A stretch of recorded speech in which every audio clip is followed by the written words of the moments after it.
131వ రాజ్యాంగ సవరణ bill వీగిపోవడంతో parliament దగ్గర ఎన్డీఏ మహిళా ఎంపీలు ఆందోళన నిర్వహించారు. విపక్షాలకు వ్యతిరేకంగా ఎన్డీఏ ఎంపీలు పెద్ద ఎత్తున నినాదాలు చేశారు.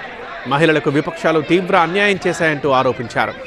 ఇవాళ విపక్షాల తీరును నిరసిస్తూ దేశవ్యాప్త ఆందోళనలకు పిలుపునిచ్చింది ఎన్డీఏ.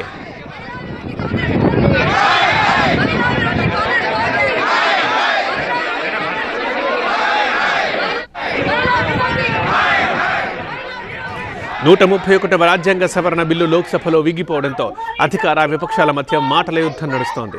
విపక్షాల తీరుపై బీజేపీ ఎంపీ విరుచుకుపడుతుంటే విపక్ష ఎంపీలు మాత్రం ఇది ప్రజాస్వామ్య విజయమని చెబుతున్నారు.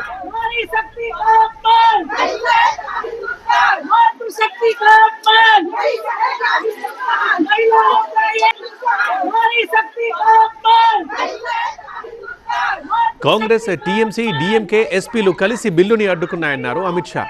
మహిళలకు వారి హక్కులు దక్కనివ్వకుండా చేశారంటూ ట్వీట్ చేశారు. బిల్లుని వ్యతిరేకించిన పార్టీలు మహిళల ఆగ్రహాన్ని ఎదుర్కోవాల్సి ఉంటుందన్నారు. రాజ్యాంగాన్ని మార్చే కుట్రను తిప్పికొట్టామంటున్నారు రాహుల్ గాంధీ. మోదీ సర్కార్కు చిత్తశుద్ధి ఉంటే 2023 మహిళా బిల్లుని అమల్లోకి తేవాలన్నారు. అప్పుడు 100% తామంతా మద్దతిస్తామన్నారు రాహుల్. విపక్షాలన్నీ ఏకమై మహిళల సాధికారతను అడ్డుకున్నాయన్నారు చంద్రబాబు.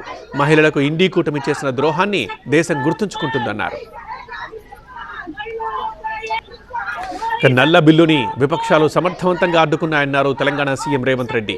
రాహుల్ నేతృత్వంలో ప్రతిపక్షాల ఐక్యత గెలిచింది. దేశంలో ప్రజాస్వామ్య శక్తుల ఏకీకరణ జరిగిందన్నారు రేవంత్.